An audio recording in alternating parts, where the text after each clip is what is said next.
Hello students, welcome back to our channel General Studies with Anup K. Verma।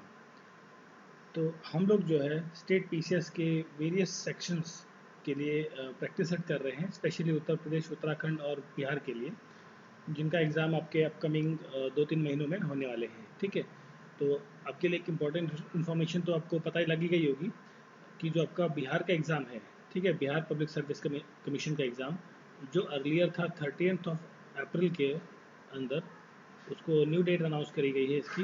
ये है आपकी 7 मई 2020 को ये एग्ज़ाम कंडक्ट किया जाएगा 2022 को। ठीक है, तो ये था अपडेट। और अभी तक हमने इस सीरीज़ में बेसिकली 6 सेट्स को कवर किया है, जो जनरली सभी एग्ज़ाम्स के लिए कॉमन था। और इस वाले पर्टिकुलर सेट नंबर 7 के अंदर हम उत्तराखंड स्पेशल रखा है इसको मैंने। इसके अंदर हम उत्तराखंड से रिलेटेड जो स्पेसिफिक क्वेश्चंस हैं, स्टेट के क्वेश्चंस बेसिकली, देखिए जितने भी स्टेट वाले एग्जाम्स होते हैं इसमें जो जीएस आती है 50% जीएस जो आपकी ऑल इंडिया लेवल पे आती है, और 50% जो जीएस या जीके जो क्वेश्चन होते हैं वो आपके स्टेट स्पेसिफिक होते हैं। तो स्टेट स्पेसिफिक क्वेश्चंस भी काफ़ी ज़्यादा इंपॉर्टेंट रखते हैं आपके एग्जाम के लिए। ठीक है, तो आज का जो हमारा पार्ट रहेगा प्रैक्टिस सेट 7 उत्तराखंड के लिए स्पेसिफिक रहेगा। उत्तराखंड के जो इंपॉर्टेंट क्वेश्चन हैं उनको हम कवर करेंगे। ठीक है, तो चलिए शुरू करते हैं अपने पहले क्वेश्चन के साथ। पहला क्वेश्चन है, the state election commission Uttarakhand was constituted on. देखिए जो स्टेट इलेक्शन कमीशन है वो उत्तराखंड का स्पेशली, देखिए एक तो होता है आपका central election commission of India, ठीक है, इसे कहते हैं इलेक्शन कमीशन ऑफ इंडिया। ठीक है, एक ये तो आपका हो गया, ये किसके किसके इलेक्शन करवाता है, ये आपका जो एमपी है, ठीक है, लोकसभा या आपका राज्यसभा इनके, या आपके एमएलए जो लेजिस्लेटिव असेंबली वगैरह हैं इनके इलेक्शंस करवाता है। ठीक, ये तो आपका सेंट्रल इलेक्शन कमीशन हो गया। एक होता है स्टेट इलेक्शन कमीशन, ठीक है, हर राज्य का अपना स्टेट इलेक्शन कमीशन होता है। तो उत्तराखंड बना था, एक्चुअली उत्तराखंड की जो फॉर्मेशन हुई थी ये कहाँ से हुई, उत्तर प्रदेश से। ठीक है, उत्तर प्रदेश से अलग होकर उत्तराखंड बना।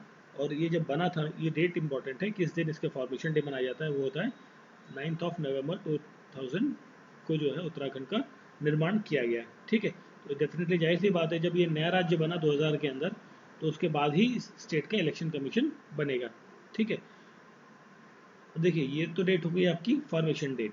ये बना था एक्चुअली में 30 जुलाई, नॉट 30 नहीं सॉरी, हाँ 30 जुलाई, 30 जुलाई को, 30 जुलाई 2001 के अंदर। तो क्वेश्चन का करेक्ट आंसर है ऑप्शन नंबर बी, 30 जुलाई 2001 को स्टेट इलेक्शन कमीशन की स्थापना हुई।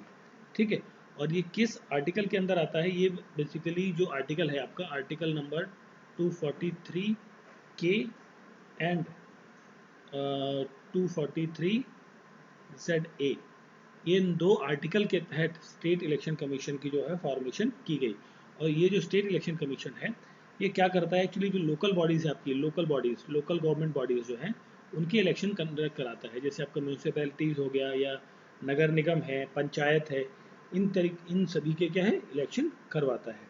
ठीक है, अब जो फंक्शनिंग होती है पंचायती राज इंस्टीट्यूशन की स्टेट के अंदर, ठीक है, वो गवर्न किया जाता है किसके द्वारा, उत्तराखंड उत्तराखंड पंचायती राज अमेंडमेंट, राज एक्ट आया था बेसिकली। ये एक्ट आया था, अधिनियम आया था 2016 के अंदर। ठीक है, उसके बाद इसी अधिनियम में जो पंचायती राज एक्ट है, बेसिकली उत्तराखंड पंचायती राज एक्ट है, इसके अंदर एक अमेंडमेंट देखने को मिली, अमेंडमेंट हुई थी 2019 के अंदर। ठीक है, तो अगर जो कभी पूछा जाए एग्जाम में, अगर जो पूछा जाए कि जो पंचायती राज सिस्टम है ये लागू कब हुआ, बना कब, 2016 के अंदर एक्ट आया था, और इसके अंदर जो है 2019 में अमेंडमेंट की गई है।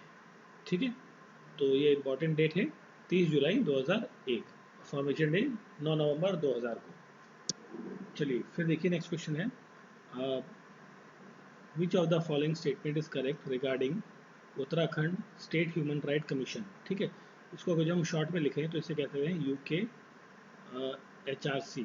ठीक है, ह्यूमन राइट कमीशन, उत्तराखंड का जो ह्यूमन राइट कमीशन है उसके बारे में ये कुछ स्टेटमेंट्स दी गई हैं, तो आपको बताना है कि इनमें से कौन सी स्टेटमेंट सही है कौन सी गलत है। ठीक है, तो देखिए सबसे पहले स्टेटमेंट दी है कि it fully come into existence. देखिए ह्यूमन जो उत्तराखंड है, देखिए उत्तराखंड की स्थापना कब हुई, अभी हमने बात करी पिछले क्वेश्चन में, 9 नवंबर 2000 को। ठीक है, सन 2000 को। और आपका 30 जुलाई को क्या हुआ था, 2001 के अंदर इलेक्शन कमीशन ऑफ उत्तराखंड बना था। ठीक, अभी ह्यूमन राइट कमीशन की बात कर रहा है कि ह्यूमन राइट कमीशन जो है 31 जुलाई 2001 को बना, ठीक है, ये नहीं है एक्चुअली। इसकी जो डेट थी ये इफेक्टिव बना, ये बेसिकली एग्जिस्टेंस में आया 31 जुलाई को नहीं, ये आया था आपका 13 मई 2013 के अंदर, ठीक है, 2013 13 मई को, ठीक है, 13 है और मई का जो महीना था इसमें, ठीक है। तो पहला ऑप्शन तो आपका गलत हो जाता है इस चीज़ से, ठीक है, क्योंकि अब आया ये मई में आया था 13 मई को, ठीक। तो justice AC Sharma was the chairperson of the commission. देखिए चेयरपर्सन ऑफ द कमीशन जो है वो जाहिर सी बात है, देखिए ह्यूमन राइट कमीशन का जो चेयरमैन होता है वो जनरली क्या है, किसी न किसी हाई कोर्ट का या जो हाई कोर्ट का बेसिकली क्या है रिटायर्ड जज जो होता है उसको चेयरपर्सन बनाया जाता है ह्यूमन राइट कमीशन का। तो अब इस कमीशन का जो आपका Uttarakhand state human right commission है, इसके जो जज थे एक्चुअली जो चेयरमैन थे वो थे justice sorry Vijendra justice Vijendra Jain, ठीक है। और ये कहाँ के हाई कोर्ट जज थे, ये थे आपके जो हाई कोर्ट जज थे Punjab and Haryana high court जो है चंडीगढ़ के अंदर, वहाँ पर ये जज थे जस्टिस विजेंद्र जैन, ठीक है। उन्हें बनाया गया था चेयरपर्सन इस कमीशन का, ठीक है। तो AC शर्मा तो यहाँ पे नहीं आता है, तो करेक्ट आंसर नहीं होगा ये भी आपका, ऑप्शन ए और ऑप्शन बी दोनों कैंसिल आउट हो जाते हैं। फिर हम बात करें अगर जो justice Vijay Kumar best is the current chairperson of the आपका कमीशन, ठीक है। तो ये ऑप्शन आपका बिल्कुल सही बैठता है, ठीक है। He is the current chairperson of this particular commission. तो क्वेश्चन का करेक्ट आंसर क्या है, ऑप्शन नंबर सी, ठीक है। और जो आपका कमीशन है बेसिकली इसके अंदर क्या होता है, तीन मल्टी मेंबर्ड बॉडी होती है। इसके अंदर एक आपका चेयरपर्सन होगा, एक होगा चेयरपर्सन और बाकी दो मेंबर्स होंगे अदर मेंबर्स, ठीक है, कमेटी मेंबर्स या ग्रुप मेंबर्स आप कह लीजिए, कमीशन मेंबर्स होते हैं, ठीक है। फिर ये तो आंसर आपको मिल गया। फिर जो नेक्स्ट स्टेटमेंट है इसमें पूछा गया chairman of the human right commission was appointed by CGI। देखिए CGI के द्वारा नहीं, ये अपॉइंट किए जाते हैं गवर्नर द्वारा, governor of the concern state. जिस स्टेट की बात कर रहे हैं, जैसे उत्तराखंड की बात कर रहे हैं, तो उत्तराखंड के गवर्नर के द्वारा ये अपॉइंट किए जाते हैं, ठीक है। और अपॉइंट तो गवर्नर के द्वारा किए जाते हैं, ठीक है। बट इसको गवर्नर को रिकमेंडेशन कौन देता है कि फलाना व्यक्ति को आप एज अ चेयरपर्सन बनाइए ह्यूमन राइट कमीशन का, ठीक है, स्टेट ह्यूमन राइट कमीशन का। तो उस कमेटी रिकमेंडेशन जो कमेटी देती है उस कमेटी के अंदर जो है CM होते हैं कंसर्न स्टेट के, मतलब उत्तराखंड के जैसे CM जो होंगे वो होंगे उस कमेटी के हेड होंगे, चीफ होंगे। प्लस इनके साथ होते हैं स्पीकर ऑफ जो आपका लोअर हाउस है, मतलब जो लेजिस्लेटिव असेंबली है बेसिकली, ठीक है, उसके speaker. Plus state home minister होते हैं इसमें।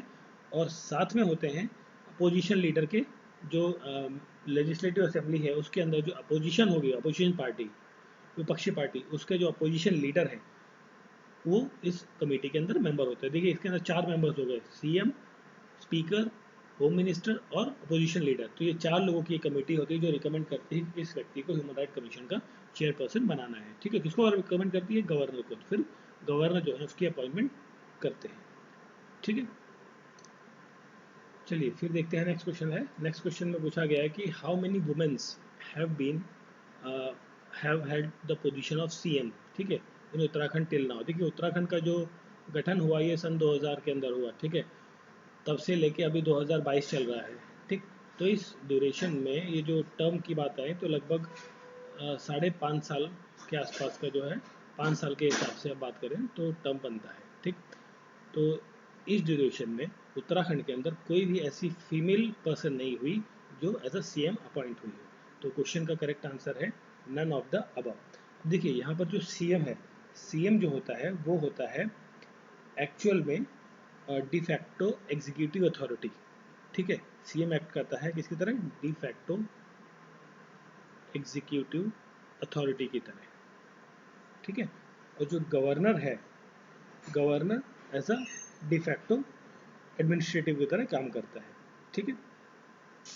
और गवर्नर जो है अपॉइंट करते हैं किसको, CM को, और on the basis of the majority in the MLA। देखिए जितने ज़्यादा आपके MLA होंगे, मतलब मेंबर ऑफ लेजिस्लेटिव असेंबली जिस पार्टी के मैक्सिमम होंगे, ठीक है, तो उस पार्टी के किसी एक मेंबर को, जो जिन लोगों को ये लोग नॉमिनेट करते हैं कि इनको सीएम बनाया जाए, तो उसको सीएम का पद मिलता है। और उसे अपॉइंटमेंट के लिए जो शपथ लेनी होती है, उसको कौन शपथ दिलाते हैं सीएम को?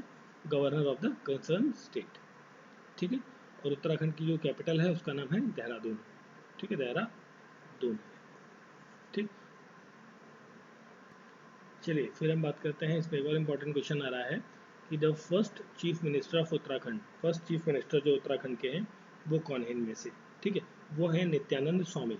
ठीक है, देखिए उत्तराखंड का जो गठन हुआ ये कब हुआ? 9 नवंबर सन 2000 के अंदर। ठीक है, तो जब उत्तराखंड, ये इसका इनिशियल नेम जब अलग हुआ था ये उत्तर प्रदेश से, तो इसका नाम था उत्तरांचल। ठीक है, उत्तरांचल इसका नाम था, उत्तराखंड नहीं था। उत्तरांचल के बाद इसका रिनेम हुआ, तब बना इसका नाम उत्तराखंड।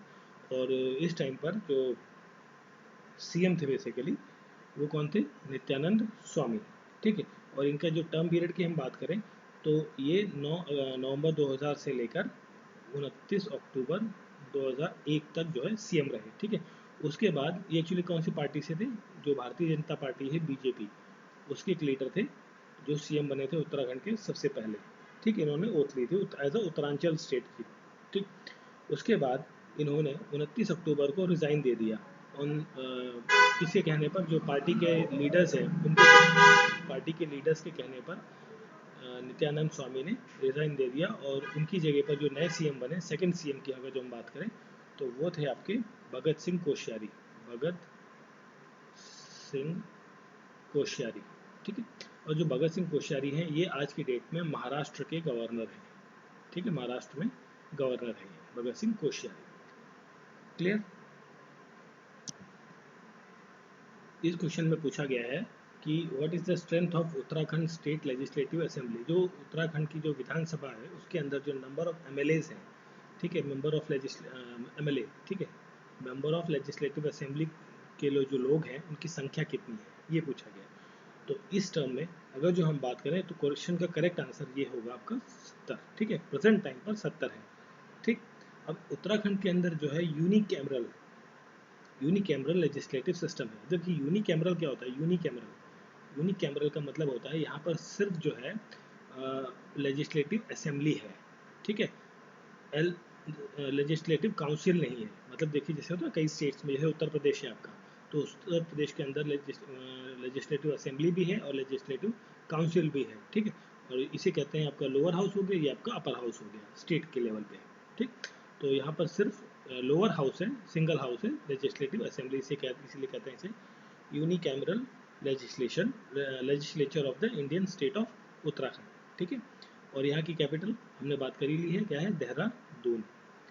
ठीक है, और यहाँ पर देखिए 70 तो है करंट में, बट अगर जो हम बात करें 70 में से 14 सीट्स जो हैं वो क्या है? रिजर्व है फॉर द शेड्यूल्ड कास्ट के लिए। ठीक है, करंट टाइम पर देखिए 2000 से लेके 2020 तक। ठीक है, यहाँ पर कितनी सीट्स थी? 71 सीटें थी, 71 सीट्स। ठीक है, ये जो एक सीट है आपकी, ये थी एंग्लो इंडियंस की, एंग्लो इंडियन कम्युनिटी की जो थी सीट, इसको क्या कर दिया गया?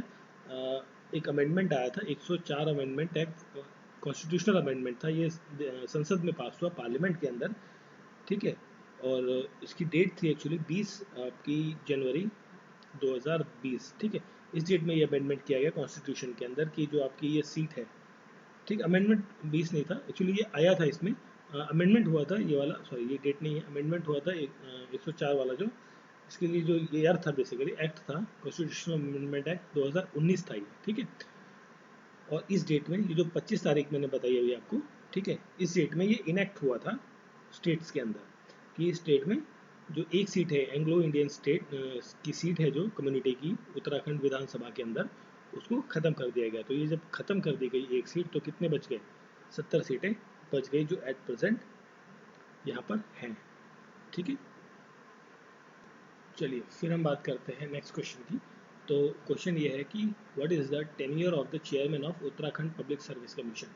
देखिए इसे शॉर्ट में हम लिखें तो उत्तराखंड पब्लिक सर्विस कमीशन, इसका जो चेयरमैन है उसका जो टाइम पीरियड है उसके बारे में पूछा गया है इसमें। ठीक है, तो देखिए इसके लिए अगर जो हम कुछ चीज़ों के बारे में जान लें तो वो अच्छा रहेगा। तो देखिए जो चेयरमैन होता है उत्तराखंड पब्लिक, मतलब जो उत्तराखंड की बात करें या किसी भी स्टेट पब्लिक सर्विस कमीशन की बात करें, तो इसका जो इसके अंदर जो है एक चेयरमैन होगा आपका और प्लस साथ में अदर मेंबर्स होंगे, ठीक है, अदर मेंबर्स होंगे उस कमीशन के अंदर। तो इन जो मेंबर्स हैं इनकी कोई संख्या जो है, स्ट्रेंथ जो है वो कोई स्पेसिफाई नहीं करी गई है संविधान के अंदर। वो कितने भी हो सकते हैं, 6 हो सकते हैं, 7 हो सकते हैं, 10 हो सकते हैं, 20 भी हो सकते हैं, डिपेंड अपॉन द कितने बड़े एरिया के या कितने बड़े स्टेट को वो कवर करता है, ठीक है, इट मे बी वेरी, ठीक है, कोई फिक्स स्पेसिफाइड नहीं है। और जो मेंबर्स होंगे या चेयरमैन होगा इसके लिए कोई क्वालिफिकेशन कोई प्रेस्क्राइब नहीं की गई है संविधान के अंदर। मतलब कोई, देखिए, क्वालिफिकेशन के बारे में संविधान के अंदर कोई स्पेसिफिकेशन नहीं दी गई है। नंबर ऑफ कितने मेंबर्स होंगे उनके बारे में भी कोई इन्फॉर्मेशन, कोई सटीक इन्फॉर्मेशन, ये एक अप्रोप्रिएट रीज़न, मतलब पॉइंट नहीं दिया गया है कि इतने इतने फलाना होने चाहिए, ठीक है। अब ये जो मेंबर्स होते हैं ये एक्चुअली इनके लिए जो एज क्राइटेरिया है स्टेट वालों के लिए, देखिए अभी हम बात कर रहे हैं स्टेट की, पर्टिकुलर किसी भी स्टेट की बात करें, चाहे उत्तर प्रदेश का हो, उत्तराखंड का हो, बिहार का हो, कहीं का भी हो, जो चेयरमैन होगा, चेयरमैन और the member of the commission, ठीक है, वो 62 ईयर्स तक की एज, ठीक है, देखिए 62 ईयर्स तक की एज, देखिए यहाँ पर भी आ रहा है, यहाँ पर भी आ रहा है, ये वाला ऑप्शन तो कट गया आपका, 65 आ रहा है ना, तो ये तो आपका कैंसिल हो गया, ये तो आएगा नहीं, ये भी इंडिविजुअल नहीं आएगा। 62 अब इन दोनों में से कोई हो सकता है, 62 ईयर्स की एज एंड 6 ईयर्स का टर्म पीरियड। देखिए कहाँ बन रहा है, ऑप्शन नंबर सी जो है 6 साल के लिए या फिर अप टू 62 ईयर्स, जो भी पहले आ जाए, ठीक है। तो क्वेश्चन का करेक्ट आंसर है ऑप्शन नंबर सी। अब देखिए इसका मतलब ये है कि कोई भी व्यक्ति चेयरमैन अपॉइंट हुआ, मान लीजिए 55 ईयर में अपॉइंट हो गया, ठीक है, एज अ चेयरमैन, तो 6 साल मतलब वो 61 साल तक वो चेयरमैन की पद पर रह सकता है, उसके बाद उसे वो रिटायर हो जाएगा, क्योंकि देखिए उसके 6 साल कंप्लीट हो जाते हैं। कोई व्यक्ति अगर जो 60 ईयर की एज में अपॉइंट होता है तो वो 3 साल में रिटायर हो जाएगा। क्यों? क्योंकि उसने 62 ईयर की जो एज क्राइटेरिया है ये वाली, उसको जल्दी पा लिया है ना। तो जो भी इनमें से पहले आएगी इन दोनों क्राइटेरिया में से 6 साल या फिर 62 साल, तो वो वाली मानी जाती है, ठीक है। ये हो गया स्टेट वाले में, जितने भी स्टेट पब्लिक सर्विस कमीशन हैं उनके चेयरमैन और मेंबर्स की ये एज क्राइटेरिया बेसिकली डिफाइन की गई है। और ये जो आपका लास्ट ऑप्शन है, ये वाला एंड वाला, ठीक है, 6 years and 65 year of age, ये है यूपीएससी के लिए, जो यूनियन पब्लिक सर्विस कमीशन है दिल्ली वाला, ठीक है। सेंट्रल पब्लिक सर्विस कमीशन या यूनियन पब्लिक सर्विस कमीशन, उसके जो मेंबर्स हैं उनके लिए ये क्राइटेरिया है कि 6 ईयर्स या फिर 65 ईयर्स ऑफ एज, ठीक है, जो भी इनमें से पहले आ जाए, ठीक है। 6 साल भी पहले आ सकता है या फिर 65 भी पहले आ सकता है, जो भी आ जाए उसके ऊपर टर्म जो है उनका ये डिफाइन किया गया है यूपीएससी के लिए, ठीक है। तो क्वेश्चन का करेक्ट आंसर है ऑप्शन नंबर सी। और इसमें अगर जो हम बात करें कि जो उत्तराखंड का विभाजन हमें पता ही है, हमने कई बार कर लिया है, कब बना ये, 9 नवंबर 2000 के अंदर, ठीक है। ये अलग हुआ था उत्तर प्रदेश के अंदर, और ये किस एक्ट के अकॉर्डिंग हुआ था, ये एक्ट था reorganisation of Uttar Pradesh act 2000 आया था, उसके अंतर्गत इसे नया राज्य बनाया गया, ठीक है। और जो उत्तराखंड पब्लिक सर्विस कमीशन है, इसको बनाने का अधिकार जो है संविधान के अंदर वो मिलता है हमें आर्टिकल 315 के अंदर से। 315 आर्टिकल जो है वो ये कहता है कि राज्य जो है, राज्य का एक अपना खुद का पब्लिक सर्विस कमीशन हो सकता है, मतलब होगा बेसिकली, ठीक है। और पब्लिक सर्विस कमीशन एक राज्य का भी हो सकता है, दो राज्य का कंबाइंड भी एक ही पब्लिक सर्विस कमीशन भी हो सकता है, ठीक है। और जो उत्तराखंड के टर्म की बात करें तो उत्तराखंड के अंदर जो ये पब्लिक सर्विस कमीशन बना, एग्जिस्टेंस में आया, ये आया था 15 मई को, 15 मई 2001 को, ठीक है। तो ये डेट इंपॉर्टेंट है, याद रखनी है, 15 मई 2001 को जो उत्तराखंड पब्लिक सर्विस कमीशन है वो एग्जिस्टेंस के अंदर आया था। फिर देखिए ये क्वेश्चन है, इस क्वेश्चन में पूछा गया the state butterfly of Uttarakhand, जो स्टेट बटरफ्लाई है वो कौन सी है उत्तराखंड की, तो वो है आपकी पिकॉक, ठीक है। ये नॉर्मल वाला पिकॉक नहीं है, हाँ नॉर्मल पिकॉक नहीं है, इसे कहते हैं कॉमन पिकॉक। इसके साथ में अगर हम वर्ड एक जोड़ लें, कॉमन पिकॉक, ठीक है। तो क्वेश्चन का करेक्ट आंसर है कॉमन पिकॉक। और इसका जो साइंटिफिक नेम है कॉमन पिकॉक का, वो होता है पेपिलियो बियानोर, ठीक है। Papilio bianor is the scientific name of common peacock. ये स्टेट बटरफ्लाई है कहाँ की, उत्तराखंड की। फाउंडेशन डे की हमने बात कर ली, कब बनती है, हम कई बार क्वेश्चन कर चुके हैं ये वाला, 9 नवंबर, आपको रट जाना चाहिए अब तक तो कि किस डेट में फाउंडेशन डे रहता है। अगर जो हम बात करें तो जो सिंबल है उत्तराखंड का, उसके अंदर जो है एक इंस्ट्रूमेंट है ढोल, ठीक है, वो दिखाया गया है, दर्शाया गया है। और बर्ड दिखाई गई है, ठीक है, हिमालयन मोरल, फिश है गोल्डन मैसीर, फ्लावर है ब्रह्म कमल, ठीक है, जो आपका स्टेट फ्लावर है बेसिकली उत्तराखंड का, वो क्या है, ब्रह्म कमल है। ट्री है बुरांस का, ठीक है। स्पोर्ट जो है स्टेट का जो स्पोर्ट है वो कौन सा है, football. Football is the sports of the state, football, ठीक है। और उत्तराखंड के अंदर कई सारी चीज़ें आपको देखने को मिलती हैं, जैसे आपका एक छोटा चार धाम, फोर धाम, चार धाम जो है वो आपको देखने को मिलता है। जैसे कौन कौन से हैं वो, जो आपका केदारनाथ है, बद्रीनाथ है, यमुनोत्री और गंगोत्री, ये चार प्लेसेस है, इन्हें कहा जाता है छोटा चार धाम, ठीक है।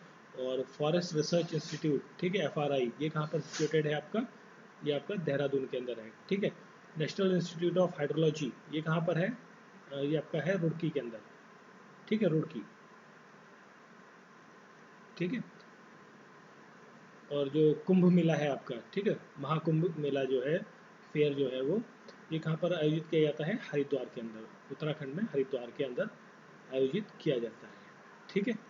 और जो ये सब कुछ फैक्ट्स है उत्तराखंड से रिलेटेड, तो क्वेश्चन का करेक्ट आंसर है कॉमन पीकॉक।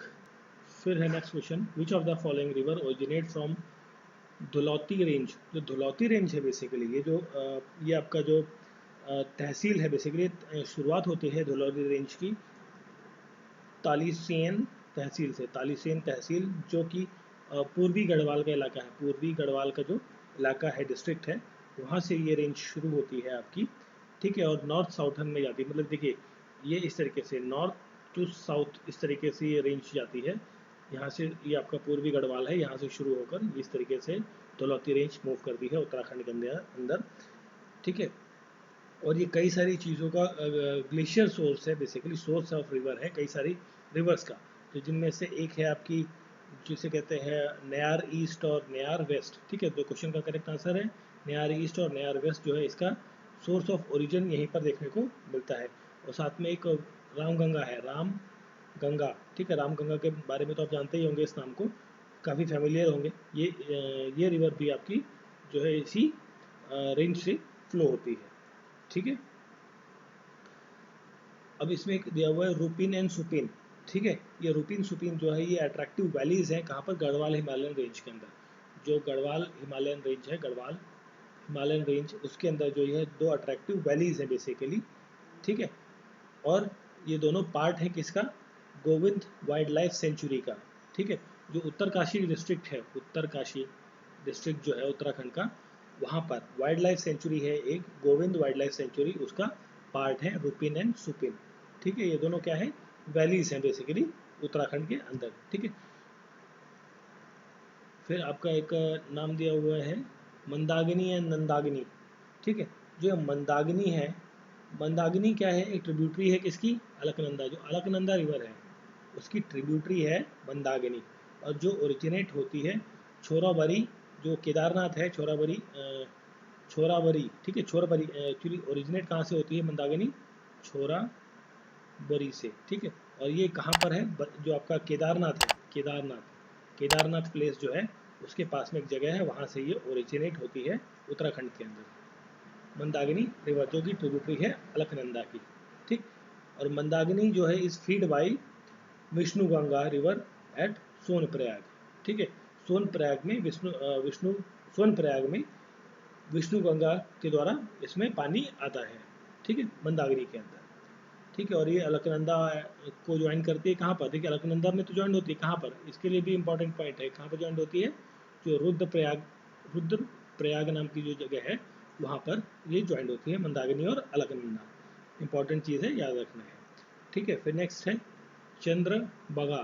जो चंद्रभागा है is the important river in Amravati district. Chandrabhaga जो है अमरावती डिस्ट्रिक्ट, जो कि अमरावती डिस्ट्रिक्ट कहाँ पर है, ये बेसिकली अमरावती आपका जो महाराष्ट्र के अंदर है, ये महाराष्ट्र के अंदर, ठीक है, अमरावती। ये अमरावती वो वाला नहीं है जो आपका हैदराबाद आंध्रा में है, आंध्रा का अमरावती डिफरेंट है, दिस इज अमरावती इन महाराष्ट्र, वहाँ पर ही चंद्रभागा जो रिवर है आपको देखने को मिलती है। ठीक है। और ये पार्ट है जो चंद्रभागी रिवर है, ये पार्ट है किसका, ये किसकी ट्रिब्यूटरी है बेसिकली, ट्रिब्यूटरी है तापी रिवर की। जो तापी रिवर है, तापी रिवर जो गुजरात से होकर आपकी वेस्ट फ्लोइंग रिवर है, अरेबियन सी में गिरती है, उसकी ये ट्रिब्यूटरी है। ठीक है, तो क्वेश्चन का करेक्ट आंसर है आपका option number C, eastern Nayar और वेस्टर्न नयार। और ये जो आपका चंद्रभागा था, ये एक्चुअली ओरिजिनेट होती है ग्वालियर। इसका देखो ओरिजिनेशन को थोड़ा बहुत ज़्यादा लिख दिया। क्वेश्चन का correct answer option number C. और ये जो ओरिजिनेट होती है रिवर पर्टिकुलर, ये रिवर ओरिजिनेट होती है आपकी जो एक है ग्वालियरगढ़, ग्वालियरगढ़ प्लेट्यू से। ठीक है, ग्वालियरगढ़ प्लेट्यू से ओरिजिनेट होती है रिवर। ठीक है, ये भी इंपॉर्टेंट है, ग्वालियरगढ़ प्लेट्यू महाराष्ट्र के अंदर है। ठीक है, वहाँ से ओरिजिनेट होती है। चलिए फिर देखिए, ये क्वेश्चन है, काफ़ी इंपॉर्टेंट क्वेश्चन है ये। इस क्वेश्चन में पूछा गया है कि इनमें से कौन सी वो रिवर है, not river, which type of forest is not found in Uttarakhand. Uttarakhand के अंदर किस टाइप के जो फॉरेस्ट है वो देखने को नहीं मिलते। तो सबसे पहले हम सभी के बारे में जान लेते हैं। तो जो अल्पाइन फॉरेस्ट है, तो ये बेसिकली हाई एल्टीट्यूड पर पाए जाने वाले फॉरेस्ट रेंज है बेसिकली। और इसके अंदर जो हाइट है बेसिकली, कितनी ऊंचाई पर देखने को मिलते हैं अल्पाइन फॉरेस्ट जो है वो 2900 to 3500 metre, 3500 metre above mean sea level. ठीक है, मीन सी लेवल में मीटर में हम बात कर रहे हैं। 2900 से 3500 मीटर की ऊंचाई पर जो फॉरेस्ट देखने को मिलते हैं वो कहलाते हैं आपके अल्पाइन फॉरेस्ट। ठीक है, और इसमें अगर जो हम कुछ बेस्ट एग्जांपल की बात करें तो जैसे सिल्वर फीर हो गया, जूनिपर हो गया, पाइन हो गया, बिर्च ट्रीज हो गया, ये सारे क्या हैं, एग्जांपल्स हैं अल्पाइन ट्री के, अल्पाइन फॉरेस्ट के बेसिकली। फिर कोनिकल फॉरेस्ट जो होता है, ठीक है, कोनिकल फॉरेस्ट या फिर आप कह लीजिए कोनीफेरस फॉरेस्ट। ठीक है, इसे एक और नाम से जानते हैं, कोनीफेरस फॉरेस्ट के नाम से जानते हैं। ठीक है, ये भी आपके क्या है, एवरग्रीन फॉरेस्ट होते हैं कोनीफेरस फॉरेस्ट। ठीक है, और ये आपके इसके अंदर जो, ये भी आपकी हाइट पर ही देखने को मिलते हैं। और इसके अंदर जो, इस फॉरेस्ट के अंदर जो स्ट्रेट ट्रंक होता है, मतलब जो पेड़ होता है, मतलब ये इस तरीके से होता है, ये जो बीच का पार्ट है, मेन पार्ट ट्री का। ठीक है, यहाँ पर पत्तियाँ हैं कुछ कुछ, और ये जो मेन पार्ट है बीच का ट्री के, ये बिल्कुल सीधा होता है, स्ट्रेट ट्रंक होता है और कोनिकल शेप होता है। मतलब ये इस तरीके से होता है, मतलब बिल्कुल कोन नहीं होता बट ऑलमोस्ट सिमिलर टू कोन होता है ये। नीचे का जो विड्थ होता है वो ज़्यादा रहता है, ऊपर का जो विड्थ है वो कम होता चला जाता है। ठीक है, और इस तरीके के जो पेड़ होते हैं, जैसे फॉर एन एग्जाम्पल आपका पाइन, फीर, ठीक है, इस तरीके के जो ट्रीज़ हैं ये देखने को मिलते हैं। और इसके अंदर जो है, जो लीव्स हैं, पत्तियाँ, वो छोटी देखने को मिलती है, स्मॉल ट्रीज, स्मॉल लीव्स देखने को मिलती हैं कॉनिफेरस फॉरेस्ट के अंदर। फिर जो टेम्परेट डिसीडियस फॉरेस्ट है, टेम्परेट डिसीडियस फॉरेस्ट जो है ये बेसिकली फाउंड होता है फुट हिल ऑफ हिल्स में, foot hills of hilly areas में। ठीक है, ठीक है, जो ये माउंटेनियस एरिया है, ये माउंटेन है। ठीक है, तो यहाँ पर तो देखिए अल्पाइन हो गया आपका सबसे ऊंचाई पर। उसके बाद आपके थोड़े से कम वाली ऊंचाई पर आपको क्या देखने को मिलता है, कोनिकल फॉरेस्ट।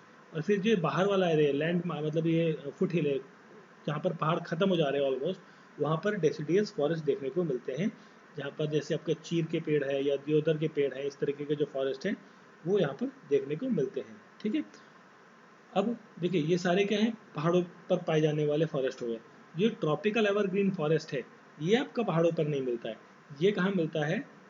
ठीक है, तो क्वेश्चन का करेक्ट आंसर है ट्रॉपिकल एवरग्रीन फॉरेस्ट। ये आपको जो इक्वेटर का पार्ट है बेसिकली, ठीक है, इक्वेटोरियल रीजन, इक्वेटोरियल रीजन, ठीक है, रीजन जो है इक्वेटर का पार्ट है, जो अर्थ है आपकी, जो इक्वेटर है, इसके आसपास में जो भी कंट्रीज हैं या जो भी इलाके हैं, वहाँ पर इस टाइप के फॉरेस्ट आपको देखने को मिलते हैं। यहाँ पर जो है बेसिकली ट्रॉपिकल रेंज में देखने को मिलते हैं। ठीक है, और इसमें के लिए जो मोर देन रेनफॉल की बात करें तो मोर देन 200 सेंटीमीटर की जो रेनफॉल है, एनुअल रेनफॉल, वो रिक्वायरमेंट होती है। और यहाँ पर जो पत्तियाँ होती हैं इन पेड़ों में, वो काफ़ी बिग साइज़ की या लार्जर साइज़ की देखने को मिलती है, लीव्स। ठीक, और इसके अगर जो हम एग्जाम्पल की बात करें तो जैसे आपका पाम ट्री हो गया, ठीक है, हार्डवुड हो गया, तो ये सब क्या है, इस तरीके के जो चीज़ें हैं यहाँ पर tropical evergreen forest, rain evergreen forest, या फिर आप इसे कह सकते हैं ट्रॉपिकल एवरग्रीन रेन फॉरेस्ट के नाम से भी जानते हैं, रेन फॉरेस्ट। ठीक है, तो क्वेश्चन का करेक्ट आंसर है ऑप्शन नंबर डी। तो आई होप सो ये जितने भी टाइप के फॉरेस्ट आपके देखने को ऑप्शन में दिए गए हैं वो सारे आपको समझ में आ गए होंगे। ठीक है, इफ इन केस कोई डाउट है तो आप कमेंट बॉक्स में लिख सकते हैं। चलिए फिर आगे बढ़ते हैं। फिर देखिए नेक्स्ट क्वेश्चन है, खादर कं, कादर कंथा, कादरकंथा माउंटेन जो है वो एसोसिएटेड है, ये होगा, ठीक है। Establishment of Kedarnath is situated in on the source of, ठीक है। तो ये कहाँ पर एक्चुअली सिचुएटेड है, ये सिचुएटेड है टोन्स रिवर पर। तो क्वेश्चन का करेक्ट आंसर है टोन्स रिवर। अब देखिए जो ये आपका कादरकंथा माउंटेन है, ये आपको देखने को, ये एक्चुअली बेसिकली की पीक है कहाँ का, जो उत्तराखंड है, उत्तराखंड के अंदर जो पीक माउंटेन रेंज है उनमें ये शामिल है कादरकंथा, ठीक है। और इसकी जो हाइट की बात करें तो ये अप्रॉक्सीमेटली 12,500 फीट की ऊंचाई पर है। और अगर जो इन टर्म्स ऑफ मीटर की बात करें तो लगभग 3800 मीटर की ऊंचाई पर अबव मीन सी लेवल, ठीक है। और ये इस्टेब्लिश करता है एक्चुअली टोन्स रिवर के साथ में संबंधित है ये केदारनाथ के अंदर, ठीक है। और इसी के अंदर जो ये आपका कादरकंथा माउंटेन है, इसी के अंदर आपको कुछ चीज़ें देखने को मिलती है, जैसे कि आपका जो है गोविंद वाइल्ड लाइफ सेंचुरी है, वाइल्ड लाइफ सेंचुरी, ये भी आपको उत्तरकाशी जो डिस्ट्रिक्ट है उत्तरकाशी, ठीक है, उत्तरकाशी के अंदर ये आपको देखने को मिलता है, ठीक है। और यहाँ पर जो क्लाइंब है, क्लाइंब शुरू करें, मतलब जो चढ़ाई होती है, जो क्लाइंबिंग की जाती है वो एक गांव से शुरू की जाती है। उस गांव का नाम काफ़ी इंपॉर्टेंट है, उसका नाम है संकरी, ठीक है। संकरी विलेज से ये जो क्लाइंबिंग है वो स्टार्ट की जाती है। और यहाँ पर इस रेंज के अंदर बेसिकली जो आपका कादरकंथा माउंटेन रेंज है, इसके अंदर जो है 13 पीक्स देखने को मिलते हैं, ठीक है, जो भी विजिबल है फ्रॉम कंथर इस पीक से।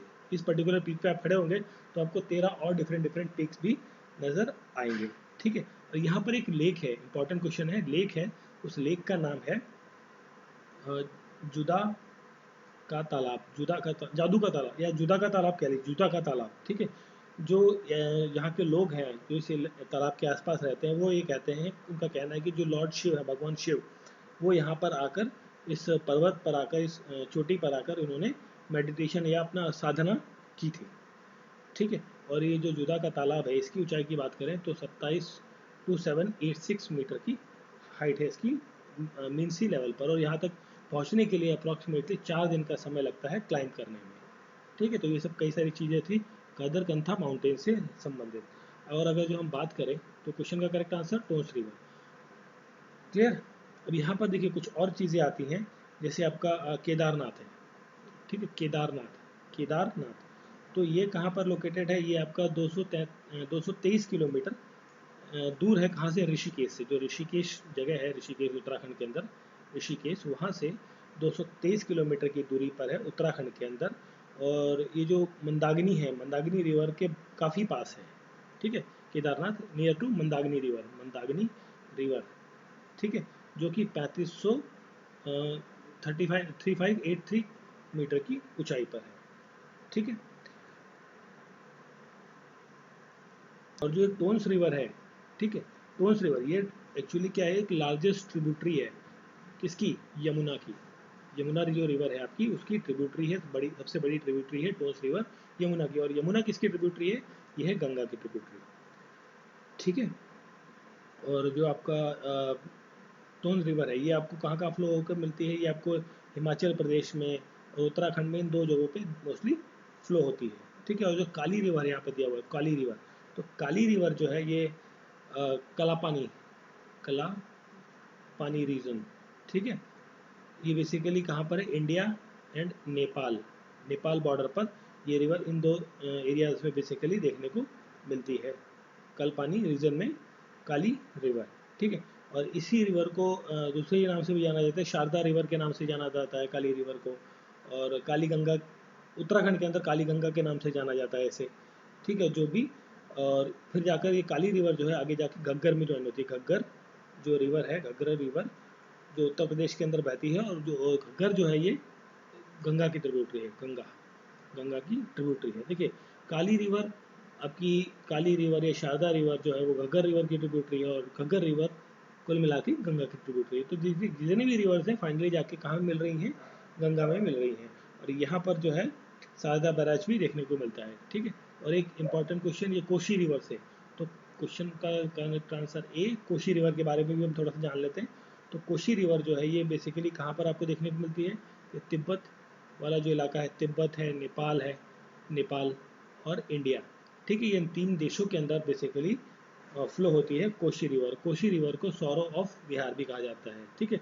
क्योंकि कोसी के अंदर जो हर साल बरसात के टाइम पर काफ़ी ज़्यादा पानी नेपाल की तरफ से छोड़ा जाता है, जिसकी वजह से बिहार के कई इलाके में फ्लड देखने को मिलता है। ठीक है, और कोसी रिवर भी जाके फिर फाइनली गंगा में मिल जाती है। ठीक है, चलिए फिर आगे बढ़ते हैं।